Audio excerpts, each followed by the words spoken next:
সেদিন ছেলের বাড়ি বানিয়ে নিয়ে গেছিলাম ফ্রায়েড বাটার চিকেন। বলেছিলাম তোমাদের সবাইকে সেই রেসিপিটা জানাবো। প্রথমে চিকেন লেগ পিস কিনে এনেছিলাম বাজার থেকে, সব কটাই লেগ পিস, কারণ আমার ছেলে মেয়েরা কেউ লেগ পাবে কেউ পাবে না, সেটা তো হয় না, তাই সবার জন্যেই লেগ পিস। এবার লেগ পিসগুলো একটু বড় করে কাটিয়েছিলাম, দেখতেই পাচ্ছ সাইজটা কীরকম হয়েছে। এবার সেটাকে ভালো করে ধুয়ে একটু গাটাকে ছুরি দিয়ে চিড়ে নিয়েছি। তারপরে নুন গোলমরিচ মাখিয়ে খুব ভালো করে ম্যারিনেট করতে হবে। আর তার সাথে দিতে হবে একটু আদার গুঁড়ো। তোমরা জানো আমি আদা বাটাটা ব্যবহার করি না, গুঁড়োটাই ব্যবহার করি এভারেস্টের। একটু অনিয়ন পাউডার, এটাও গুঁড়ো, কারণ কিছু কিছু সময় এটা খুব কাজে লাগে। পেঁয়াজ রসুনের গুঁড়ো যদি সঙ্গে রাখো কিছু কিছু সময় কাজে লাগে, যেমন এই বাটার চিকেন মশলা বানাতে ঝামেলা। তারপরে একটু লঙ্কার গুঁড়ো, লঙ্কাটা স্বাদ অনুযায়ী অবশ্যই, সেই লঙ্কার গুঁড়ো। তার সাথে থাকবে বেশ খানিকটা টক দই। টক দইটার পরিমাণটা একটু বেশিই হবে। এই সবগুলো দিয়ে মাখিয়ে ম্যারিনেট করে বেশ কিছুক্ষণ রেখে দিতে হবে। আর কোথায় রাখতে হবে বলো তো? ফ্রিজে। প্রায় ঘন্টা দেড়েক রাখলে ভালো হয়, মানে এই মশলাগুলো চিকেনের গায়ে খুব ভালোভাবে তাহলে ঢুকে যায়। নর্মাল টেম্পারেচারেই রাখবে, ডিপ ফ্রিজে অবশ্যই নয়। এটা আমি বানিয়েছিলাম যখন সপ্তপর্ণীতে আমরা ছিলাম, তাই যে ফ্রিজটা দেখছো সেটা সপ্তপর্ণীর ফ্রিজ, রান্নাঘরটাও তাই। আর বাটার চিকেনে বাটার তো লাগবেই। তো 1.5 ঘন্টা ম্যারিনেশনের পর যখন বার করলাম, ব্যাপারটা প্রায় সেট হয়ে গেছে।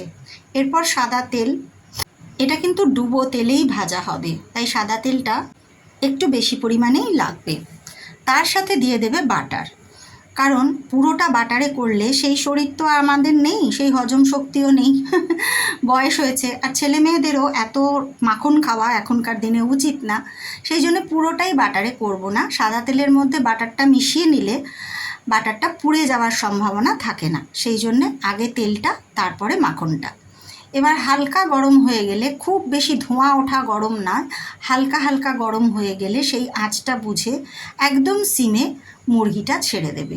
এটা ভাজতে হবে বেশ অনেকক্ষণ ধরে, ঢাকা চাপা দিয়ে ভাজতে হবে লাল লাল করে, মানে একটু পোড়া পোড়া হবে ভাজাটা, তবেই বাটার চিকেনের সেই স্মেলটাও আসবে আর অনেকটা তন্দুরি টাইপেরও মনে হবে।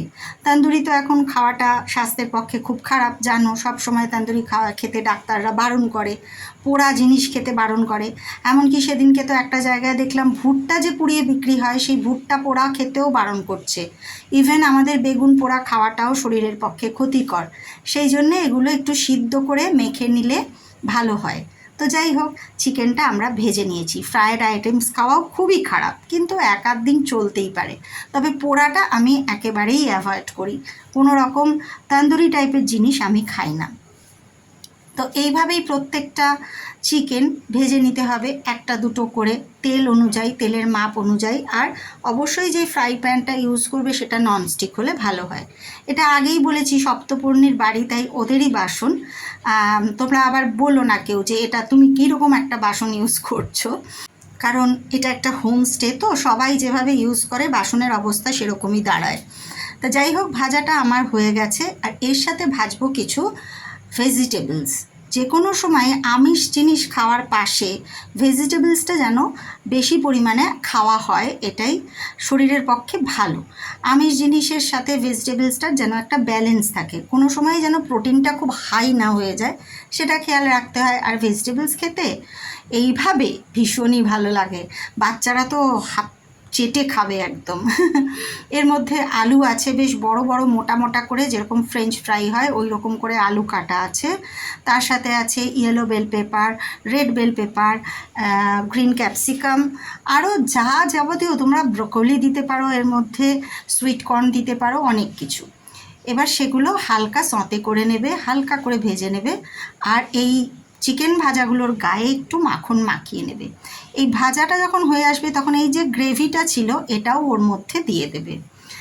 দিয়ে দিলে হবে কি, গ্রেভিটা মানে চিকেন মেখে রেখেছিলাম যে গ্রেভিটা দিয়ে দিলে হবে কি, ওটা বেশ একটা স্টিকি স্টিকি খুব সুন্দর লাগবে খেতে।